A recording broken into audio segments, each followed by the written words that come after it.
Hello everyone, it's Lando and I'm here in a very, very warm Miami where I'm going to be driving this McLaren 720S Rocket-League-wrapped car. I'm going to be answering some questions about Rocket League itself, Formula One, esports, many different things. Let's go have some fun.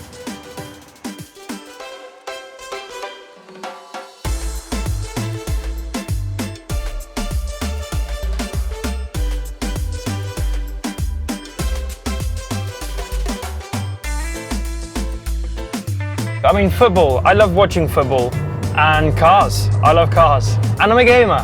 So it's like three things that I enjoy, I have a good passion for, and I mean, I wouldn't say I'm great at it, but I'm okay-ish at it, and it's just a hell of a load of fun. I mean, I'm a competitive guy, which means one thing, I gotta do competitive. I got a lot of friends, right? So I'm not trying to boast about my friends, but I always want to beat them. And that's with everything I do. So I always got to grind away at that, trying to be better than them, just so I can shove it in their face and say, look, I'm better than you at this game. So I've played a little bit with Charles, I think it was, and Alex, maybe George as well, I can't remember. And it was a lot of fun. I don't think they were particularly good. So I don't know if I would have won any of them. I feel like one of them on the grid is probably quite good at it. I just got a feeling that one of them is going to be a bit of a Rocket League expert. But I'm going to probably have to go with Alex. I think Alex was pretty reasonable when we did it. George, I think, was terrible. Alex, and I'll go with Max. I think Max has got the aggression. Max being a goalkeeper and just, you know, booming people. I'd need him on the team as well. I love interacting with the fans, you know, and giving them something a bit more that others don't. So I think that's just something that's good for me, and I also enjoy that part of it. And there's just no pressure from doing it. I'm always on there with my friends, they stream as well. So we just go online, we're gaming anyway. Adds to it, you give more people a fun experience, people love to watch it, and that's something I like to give them. Oh, rocket boost. Oh, I mean, first of all, I just wish I could fly like you can in Rocket League. I think it would be great.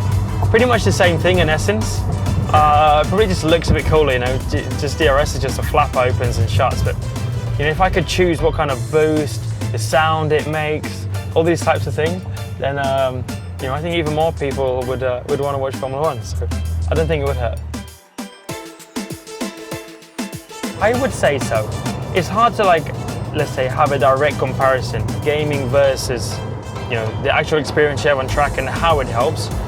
But definitely just with certain things, with keeping up reactions, just always being focused. You know, some games you have to perform under pressure, you got to do all of these things, which you have similar feelings and similar like thought processes when you're in the race car. So it might not help me necessarily drive around a circuit just naturally quicker, but certain like decision-making skills and reactions, all of that side of it, I would say it helps. It's hard to notice how much, but over time it definitely adds up, and I would say it definitely helps me.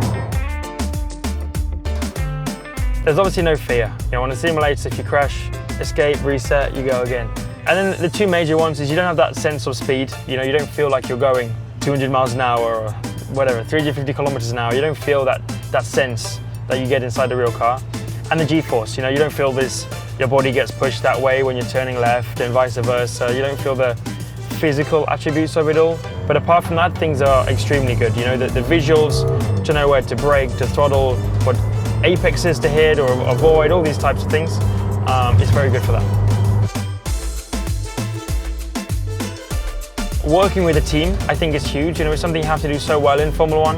It's not just you. You know, you have 5, 6, 7, 800 people building on that car for you, and then you have all that pressure. Like, you got to perform for them. You know, you got to bring the car that they built and make the most of it. And that's the same, I think, with esports, with Formula One. You always want to do the best for the people that you're kind of with. And then you have, you know, the moment of being in the game. For us, it's when the lights go out and you have to all of a sudden go from the mindset of, you know, talking to media, whatever, to nailing everything, being in that racing mindset. And it's the same with the gamers. You know, they go to the fans, they're in the arenas, whatever. Then all of a sudden, you have to try and win a world championship. That mindset is basically exactly the same. You just got to go from chilled, relaxed, into focus, nail everything, and trying to win. So McLaren have been growing massively with this. I think we're definitely, or they have been the leaders in this for now quite a while. You know, we're the first team to get into the esports side of it with World's Fastest Gamer and McLaren Shadow, all of this stuff. Seeing drivers go from playing these computer games to winning an award that gets to give them a seat in a real car, you know, and then going to see how good they can actually be in such things. That's, I think, pretty amazing, and like the end goal of it, you know, is we want to be seeing more and more people go through games and into the real world of racing real cars. Probably that you get to drive McLarens. You get to just choose whatever McLaren I want to drive. I grew up, and if I ever saw a McLaren, I think it's like one of the coolest cars you could ever imagine. So the fact I just get to drive around and be in those cars, I think that's not a bad thing to be able to do. So I definitely say that's up there. I mean, one challenge at the minute is going to be the heat. The heat is quite warm, so that always takes a toll on you if it's as hot as what it is now. You know, you have to be on top of your hydration and food and all of these things. So it definitely is a factor. But in terms of the actual track, there's a very slow speed section. And the slow speed sections are, let's say, the places you can make mistakes the easiest. So I think it's the end of the second sector, almost going into the third. This is probably going to be the toughest. But you have some long straights as well, some big braking zones, easy to lock tires and, you know, miss the corner and things like that. So a lot of it is challenging, but the big braking zones and the slow speed section is going to be the trickiest for sure.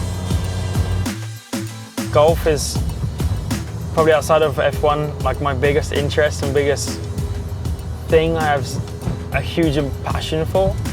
When you come to a place like this, where pretty much wherever you go in Miami there are golf courses, and some of the nicest in the world as well. That's why you see my tan at the minute. I'm a bit burnt actually. I've been playing golf the last 3 days in a row. Apart from just the vibe and the atmosphere you get around Miami, golf courses are probably the main thing. Oh, cereal. I don't know who can ever do milk first, because I need to do the cereal to see the quantity of cereal I got. Then I need to add the milk and make sure I have the right milk to cereal quantity. And if it goes the other way, you're crazy. So always cereal, then milk. Well, that's it. Our journey's come to an end. Driven the McLaren around Miami. It's been a lot of fun, and I'm sure I'll see you all again soon. Adios.